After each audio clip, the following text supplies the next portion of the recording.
ఇప్పుడు మనం చూసుకుంటేనండి ఇందాక మనం అనుకున్నట్టు అసెంబ్లీ ఎలక్షన్స్కి పార్లమెంట్ ఎలక్షన్స్కి చాలా గ్యాప్ ఉంది. అంటే I mean to say December and ఇది చూస్తే ఆల్మోస్ట్ చాలా ఒక 5-6 months గ్యాప్ ఉంది.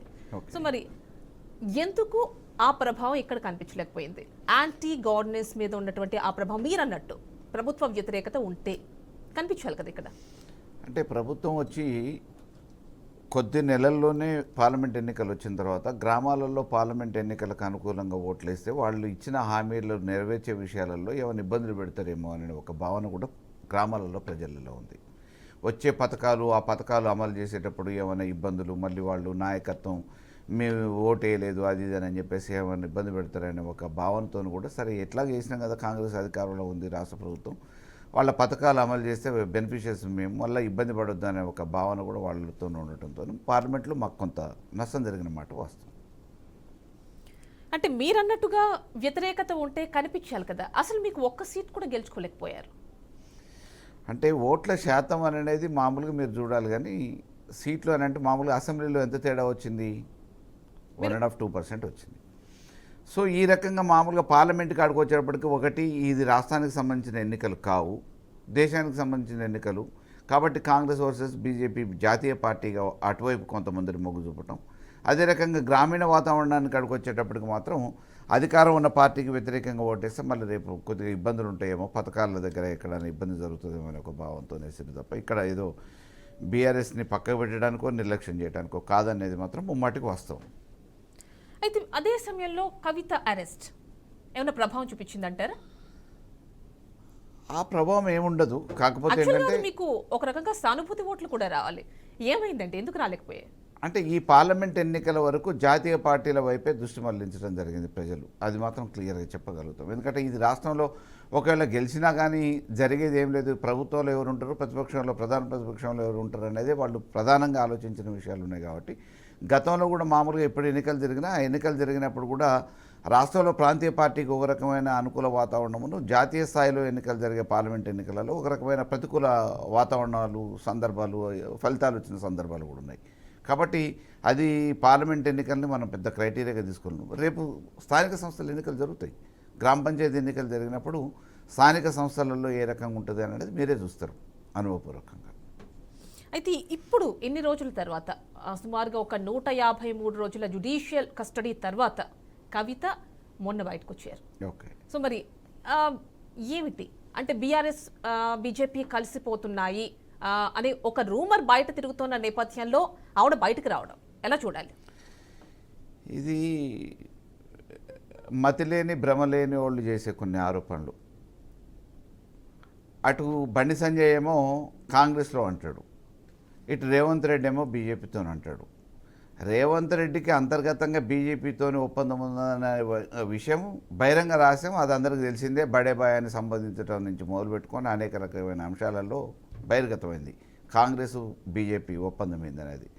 కానీ కేసీఆర్ లాంటి ఒక నాయకుడిని చూసిన తర్వాత, ఆయన ఉద్యమ నేపథ్యం చూసిన తర్వాత, వ్యక్తిగా ఈ రాష్ట్ర ప్రజలు దాదాపుగా ఎన్ని దశాబ్దాలుగా ఆయన నాయకత్వాన్ని చూసిన తర్వాత ఈ చిన్న ఒక విషయం గురించి రాజీపడి చేరుస్తాడు అని చెప్పేసి మతి లేనోళ్ళు ఎవరు అంటే అది నమ్మే పరిస్థితులలో ప్రజలు లేరు అనేది ముమ్మటికి వాస్తవం.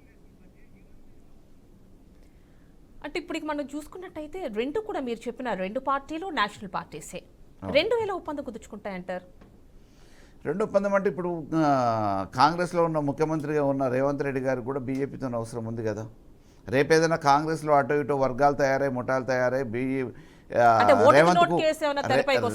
రేవంత్కు అటావో తెలంగాణకు బచావో అని అనేది ఎన్నో రోజులలో ఉండదు. రేవంత్కు అటావో కాంగ్రెస్కు బచావో అనే నినాదం ఆల్రెడీ ప్లే కార్డు రాసి రెడీ పెట్టుకున్నారు కాంగ్రెస్ నాయకులు కొంతమంది ప్రత్యర్థి వాళ్ళ వర్గంలో. అంటే వాళ్ళ మంత్రివర్గంలో ఉన్న వాళ్ళందరూ కూడా సీఎం స్థాయి వ్యక్తులు అని వాళ్ళే చెప్పుకునే సందర్భం.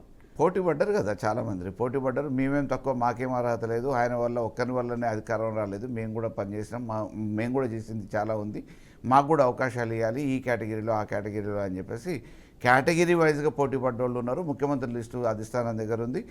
మాకు ఎప్పుడు అవకాశం వస్తుందా, మళ్ళీ ఈ 5 సంవత్సరాల తర్వాత ఎట్లాగో మళ్ళీ గవర్నమెంట్ రాదు, 10 సంవత్సరాల గ్యాప్ తర్వాత వచ్చిన ఈ ఒక్క అవకాశాన్ని మేము అందరం కలిసికట్టుగానే కష్టపడ్డాం కాబట్టి మొదటిసారి అవకాశం రేవంత్ రెడ్డికి ఇచ్చినా రెండో అవకాశం మాకు ఇవ్వాలి. ఇందులో ఈ టర్మ్లోనే చాలామంది ముఖ్యమంత్రిగా పోటీ పడ్డోళ్ళకి అందరికీ అవకాశాలు రావాలని చెప్పేసి వాళ్ళందరూ కూడా సమకాలికులుగా చెప్పుకునే వాళ్ళందరూ పోటీ పడుతూనే ఉన్నారు. ఓకే. డెఫినెట్గా రేపు జరగబోయేది అదే. ఓకేనండి. వాళ్ళు మంత్రివర్గం వాళ్ళల్లో వాళ్ళకే పొత్తు లేదు అంటారు. ఎవరి మటుకు వాళ్ళు సీఎం చైర్ కోసం పోటీ పడుతున్నారు అనుకోవచ్చు. ఒకవేళ మీరు మీ పార్టీ నుంచి ఒకవేళ కూల్చాలి అన్న ఉద్దేశం మీకుంటే గతంలో మీ పార్టీలో అప్పట్లో ఉన్న వాళ్ళు చెప్పినట్టుగా మీరు బీజేపీతో కలవడానికి రెడీగా ఉన్నారా? అసలు మాకు ప్రభుత్వంలోకి రావాలనే ఆలోచన కానీ, మేము ప్రభుత్వం వేరే వాళ్ళది పడిపోవాలనే ఆలోచన కానీ మాకు లేదు. మాకు అవసరం అంతకంటే లేదు. 5 సంవత్సరాల కోసం ఈ ప్రభుత్వాన్ని అవకాశం ప్రజలు ఇచ్చారు. ఈ 5 సంవత్సరాలలో మాకు ఎవరున్నా పర్వాలేదు. 5 సంవత్సరాలు ప్రతిపక్ష పాత్రను పోషిస్తాం, ప్రజల మధ్యలో ఉంటాం. ఈ రాష్ట్రానికి కావాల్సిన సాధించే విషయంలో ఒక ప్రతిపక్షంగా మా వాణిని వినిపిస్తాం. రేపు రానున్న భవిష్యత్తులో తప్పకుండా ఆ అభివృద్ధిని ఈ అభివృద్ధిని బేరీ చేసుకుంటారు కదా ప్రజలు కూడా.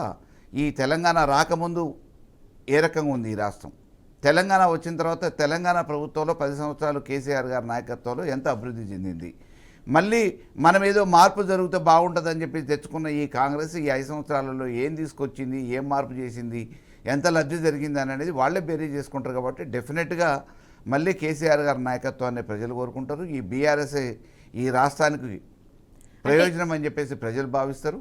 రేపు రానున్న భవిష్యత్తులో బీఆర్ఎస్కే ఇక్కడ మనుగడ ఉంటుంది తప్ప వేరే జాతీయ పార్టీలుగా చెప్పుకునేటోళ్ళు ఇంకేదో ఊహాగానాలు చేసేటోళ్ళకి ఎట్టి పరిస్థితులలో ఇక్కడ అవకాశాలు తక్కువ.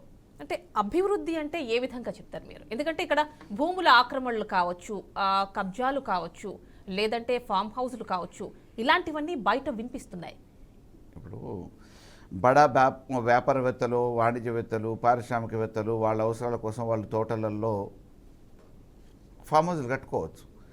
కానీ గ్రామాలలో కూలీనాలు చేసుకున్న నేను వాస్తవం అండి, నా బాల్యం నుంచి చూస్తున్నాం కదా, తెలంగాణలో పుట్టినప్పుడు మామూలుగా ప్రజలకి కనీసం చేసుకోవటానికి ఆరోగ్యం బాగుండి కాళ్ళు చేతులు మంచిగా ఉండి కడుపు నింపుకోవడానికి చేద్దామంటే పనిచ్చిన వాళ్ళు లేరు.